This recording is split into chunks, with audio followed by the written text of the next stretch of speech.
کورسی کۆتای پەرلەمانی کوردستان خاڵی ناکۆچی نێوان دەستگای هەڵبژاردننی یەکێتی و بەشی هەڵبژاردننی پارتیە. دوای 5 سەعات کۆبنەوە لە سەرەو خاڵە ناکۆکە گەیشتن بەوەی بۆچوونی لایەنە سیاسیەکانی تر و پێکهاتەکان وەربگرن. بڕیاریشا کۆبوونەوەیەک لەم بارەیەوە ئەنجام بدەن.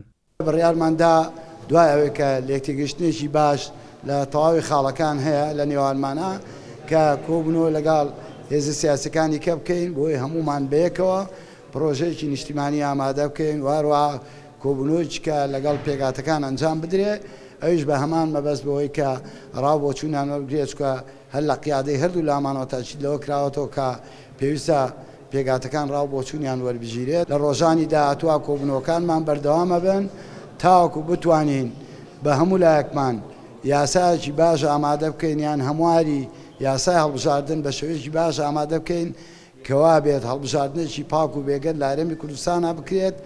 هەردوو لا یەکتێگەیشتنی هاوبەشیانە بوو بۆ کاراکردنەوەی کۆمیسیۆنی هەڵبژاردن و ڕاپرسی. کۆچیش بوون لەسەرەوەی دوایین تۆماری دەنگدانی ئەنجومەنی نوێنەرانی عێراق بۆ هەڵبژاردننی خولی شەشەمی پەرلەمانی کوردستان بەکاربهێنرێت. پرسی کاراکردنەوەی کۆمیسیۆن وەکو یەکێک لە لەمپەرە یاساییەکان کە ئێستا هەیە لە بەردەم ئەنجامدانی پرۆسەی هەڵبژاردن لە هەرێمی کوردستان تێگەیشتنی هاوبەشمان لەسەری هەبوو کە پێویستە ئەم گرفتی یاسایی کۆمیسیۆنی هەڵبژاردن و ڕاپرسی لە هەرێمی کوردستان چارەسەر بکەین بۆ ئەم مەبەستەش لە ڕۆژانی ئایندەدا هەنگاوە یاساییەکان دەست پێ دەکەن.